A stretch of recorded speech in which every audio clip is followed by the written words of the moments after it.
अस्सलाम वालेकुम स्टूडेंट्स, मेरा नाम है जुल्फ़िकार अली और आप देख रहे हैं माइक्रोसॉफ्ट एक्सेल की एक सीरीज़। आज इस सीरीज़ का नया लेक्चर है जिसमें आज बेसिक हम थोड़ी फॉर्मेटिंग टिप्स देखेंगे, कैसे आप डेटा को फॉर्मेट कर सकते हैं। इसी तरह डिफरेंट डेटा अगर आपने अपनी शीट के अंदर लिखना हो तो उसको कैसे मैनेज करेंगे, आज हम ये चीज़ देखने जा रहे हैं जी।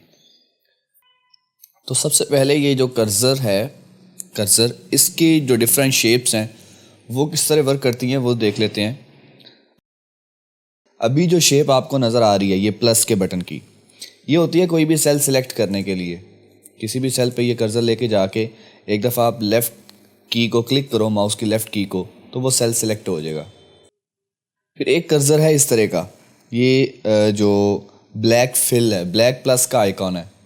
ये क्या करता है, आपने कोई डेटा यहाँ पे लिखा हुआ है, फर्ज करो 2 3 1 2, तो अगर आप इस डेटा को रिपीट करना चाह रहे हो तो आप यहाँ से सिंपल ये जो प्लस का आइकॉन जब आपको शो हो तो यहाँ से आपने माउस को ड्रैग करना है, क्लिक एंड ड्रैग, तो ये सारे सेल्स में वही डेटा कॉपी कर देगा, रिपीट कर देगा।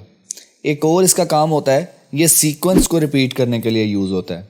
जैसे मैं यहाँ पे लिखता हूँ 1 2 3, मैं यहाँ पे लिखता हूँ 1, देन लिखता हूँ 2, अब ये 1 2, तो मैं इस तरह का ये सीक्वेंस चाह रहा हूँ, तो मैं इन दोनों को सिलेक्ट करूँगा और उसके बाद ये नीचे जो ब्लैक प्लस है यहाँ से इसको मैं ड्रैग करूँगा, तो ये सीक्वेंस में नंबर सारे लिख देगा।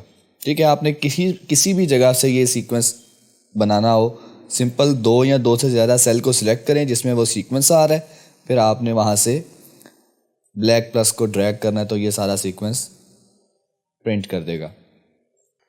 फिर एक आइकॉन है कि जब आप किसी सेल पे लेके जाते हो कर्सर, तो इस तरह का एरो का प्लस आता है, एरो शेप का। वो क्या करता है, मैं यहाँ से इसको ड्रैग करता हूँ, डेटा को यहाँ पे जाके ड्रॉप कर देता हूँ। ये बेसिकली डेटा को मूव करता है, सेल को एक जगह से दूसरी जगह मूव करने के लिए यूज़ होता है। तो ये डिफरेंट तरह के कर्सर्स हैं। उसके बाद जी अब देखते हैं, अगर आपने अपने जो रोज़ एंड कॉलम्स हैं उनकी हाइट या विड्थ कम या ज़्यादा करनी हो, उसके लिए आप कर्सर लेके जाओगे। जैसे अगर मैं किसी कॉलम की विड्थ इंक्रीज़ करना चाह रहा हूँ तो मैं उसकी टॉप पे जो लाइन नज़र आ रही है वहाँ कर्सर लेके जाऊँगा। जब कर्सर इस शेप का बन जाएगा तो तब मैं लेफ़्ट की को ड्रैग करूँगा,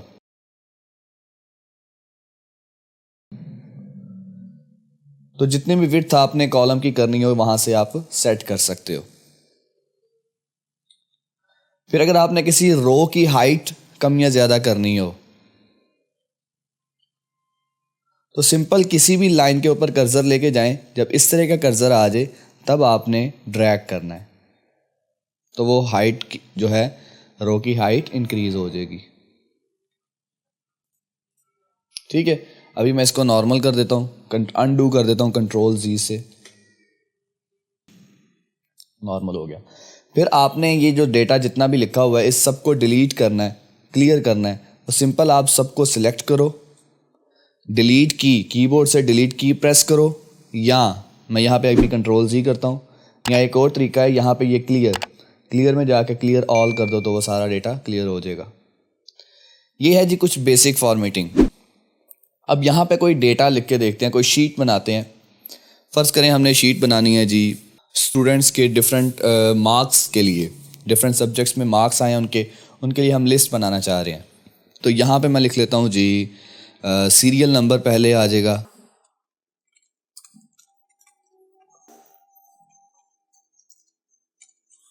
सबसे पहले हम सारे कॉलम्स के नाम लिख लेते हैं, जो जो कॉलम हमें चाहिए। यहाँ सीरियल नंबर आ जाएंगे, यहाँ आ जाएंगे स्टूडेंट नेम, उसके बाद यहाँ पे सब्जेक्ट के नाम जिनके मार्क्स हैं पहले लिख लेते हैं उर्दू।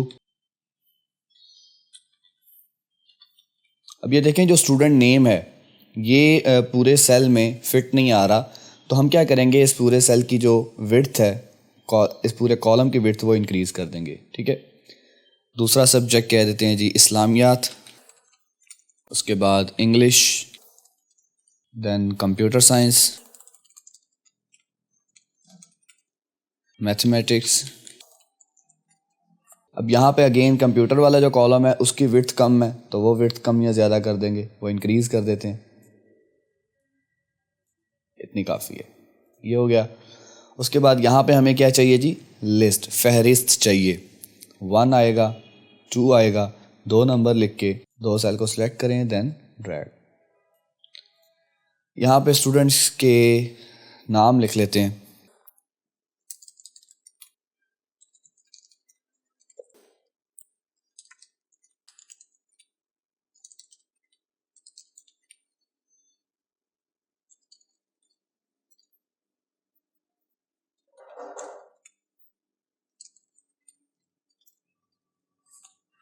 देन यहाँ पे हम मार्क्स लिखते हैं जी।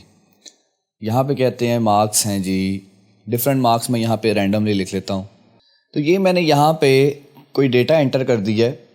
अब इस डेटा को थोड़ा मैनेज करना देखते हैं, मैनेज करना पड़े तो कैसे मैनेज करेंगे।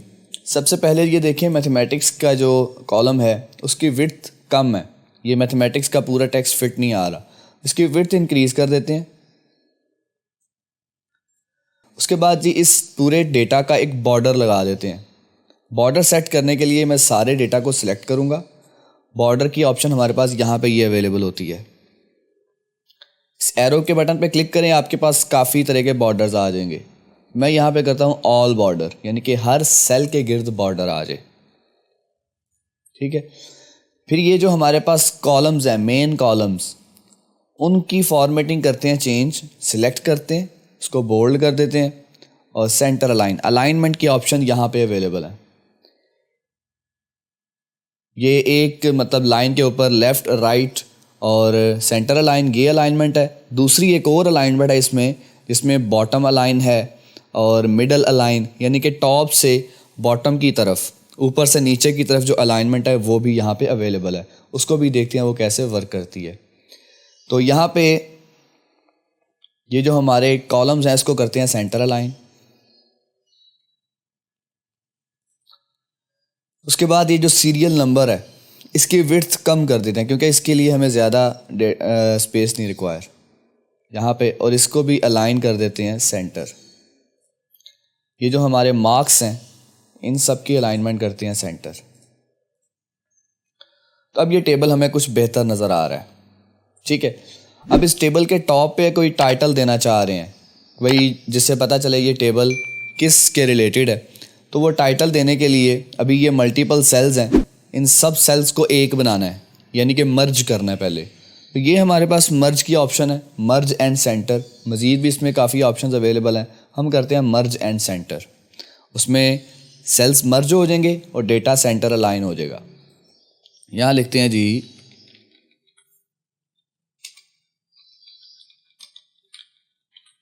Students marks sheet. अब ये डेटा देखें बॉटम पे लिखा हुआ नज़र आ रहा है, हालांकि हमारे पास स्पेस तो और भी काफ़ी है टॉप पे। तो इसको करते हैं मिडल में, यहाँ से ये अलाइनमेंट, ये आ गया मिडल में। इसका साइज़ भी इंक्रीज़ कर देते हैं 14 और इसको बोल्ड कर देते हैं और इसके गिर्द एक बॉर्डर लगा देते हैं। ये आ गया बॉर्डर। अब ये हमारी शीट एक बेहतर फॉर्म में नज़र आ रही है। अब अगर ये चाह रहे हैं कि हम कोई फ़िल्टर लगाएं, फ़िल्टर डिफरेंट तरह के होते हैं, आपने सॉर्ट करना हो डेटा को तो फ़िल्टर लगा देते हैं कि भाई अल्फ़ाबेटिकली सॉर्ट हो जाए, न्यूमेरिकली सॉर्ट हो जाए, नंबर्स की बेस पे असेंडिंग या डिसेंडिंग ऑर्डर में। तो अगर आपने सॉर्टिंग करनी हो तो सारे डेटा को सिलेक्ट करें, कॉलम्स को, जो भी डेटा है, यहाँ पे ये सॉर्ट की ऑप्शन है, यहाँ से कर देते हैं जी, फ़िल्टर लगा देते हैं हर एक के ऊपर। अब ये फ़िल्टर किस तरह वर्क करते हैं, यहाँ पे आप देखो तो हर एक जो कॉलम है उसके साथ एक एरो का बटन आ गया है, यहाँ पर ये भी है हर एक कॉलम में। अब ये कैसे वर्क करेगा, मैं यहाँ से पहले इसको करता हूँ क्लिक। अभी ये असेंडिंग ऑर्डर में, ऑलरेडी असेंडिंग ऑर्डर में है, न्यूमेरिकली नंबर्स की बेस पे। इसको क्लिक करता हूँ तो मुझे ऑप्शन दे रहा है कि किस बेस पे मैंने सॉर्ट करना है, smallest to largest, largest to smallest, largest to smallest करते हैं। तो देखिए जी हमारे पास ये जो नंबर्स हैं वो सॉर्ट हो गया और सारा डेटा ऑटोमेटिकली उसके हिसाब से एडजस्ट हो गया। ठीक है। अब इसको नेम के हिसाब से सॉर्ट करते हैं। इस एरो पे क्लिक करें, A to Z। अब नेम के अकॉर्डिंग सारा डेटा जो है वो सॉर्ट हो गया है, लेकिन उस देखें सीरियल नंबर, अब सीरियल नंबर जो है वो उनकी तरतीब ख़राब हो गई है। तो सीरियल नंबर आप दोबारा मतलब लिख सकते हो, जैसे मैं यहाँ पे 1, यहाँ 2 और पहले 2 सेल सिलेक्ट करके उसके बाद इसको ड्रैग करूँगा तो ये नंबर्स दोबारा ठीक हो जाएंगे। ठीक है, अब अल्फ़ाबेटिकली ये डेटा हमारे पास सॉर्ट हो गया है। पहले ए लेटर से जो नाम शुरू होते हैं वो आ रहे हैं, फिर उसके बाद अल्फ़ाबेटिकली जो भी लेटर आता है। अगर किसी मार्क्स की बेस पे, जैसे मैं कहता हूँ कंप्यूटर साइंस के जो मार्क्स हैं उसकी बेस पे सारा डेटा सॉर्ट करो, तो अभी देखें ये रैंडम है 85, 79 फिर 90 ग्रेटर। तो इसको करते हैं जी स्मॉलेस्ट टू लार्जेस्ट। तो मिनिमम मार्क्स कंप्यूटर साइंस के अभी हैं 74 टॉप पे नज़र आ रहे हैं और इंक्रीज़ होते जा रहे हैं। तो ये है जी, अगर आपने डेटा को करना हो सॉर्ट, ठीक है, आप फिल्टर लगा सकते हो। उसके बाद देखते हैं कि अगर हमने कोई रिकॉर्ड डिलीट करना हो तो वो कैसे करेंगे। फिलहाल इसको सीरियल नंबर की बेस पे सॉर्ट कर देते हैं। अगर मैं चाह रहा हूँ कि ये जो आसिम का रिकॉर्ड है सारा, इसको मैंने डिलीट करना है, तो लेफ़्ट साइड पे कर्सर लेके जाएं। पूरी रो को सिलेक्ट करने के लिए जब इस तरह का एरो आपको नज़र आए, लेफ़्ट की को क्लिक करें, पूरी रो सिलेक्ट हो जाएगी। यहाँ से राइट क्लिक, डिलीट, तो वो पूरी रो हमारे पास डिलीट हो गई है। अगर आपने कोई न्यू रो इंसर्ट करनी है, कोई नया डेटा आपने एंटर करना है, तो मैं यहाँ पे राइट क्लिक करूँगा, इंसर्ट, तो मेरे पास एक न्यू रो आ जाएगी जिसमें कोई डेटा अभी नहीं है। तो यहाँ से आप कोई न्यू डेटा भी एंटर कर सकते हो।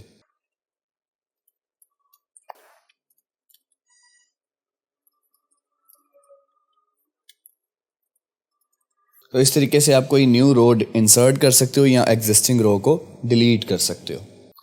फिर हमारे पास डिफरेंट स्टाइलिंग्स होती हैं। मैं इस डेटा को करता हूँ सिलेक्ट। पहले इस कंप्लीट टॉप पे जो हमारे पास हेडिंग नज़र आ रही है उसको सिलेक्ट करता हूँ।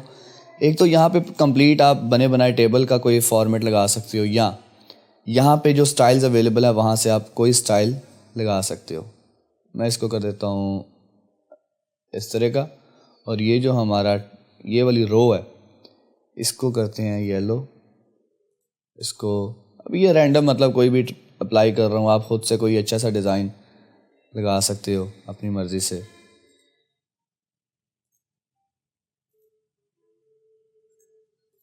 ठीक है, तो ये आप सारी फॉर्मेटिंग स्टाइलिंग भी यहाँ से कर सकते हो।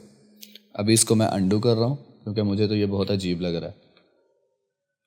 तो इस तरीके से जी आप माइक्रोसॉफ्ट एक्सेल की कोई शीट क्रिएट कर सकते हो, उसमें डेटा इंसर्ट कर सकते हो। उस डेटा को आपने मैनेज करना हो तो इस तरीके से आप डेटा को मैनेज कर सकते हो। डेटा को फिर सॉर्टिंग के फ़िल्टर्स आपने लगाने हो तो ये सॉर्टिंग के फ़िल्टर्स आप लगा सकते हो।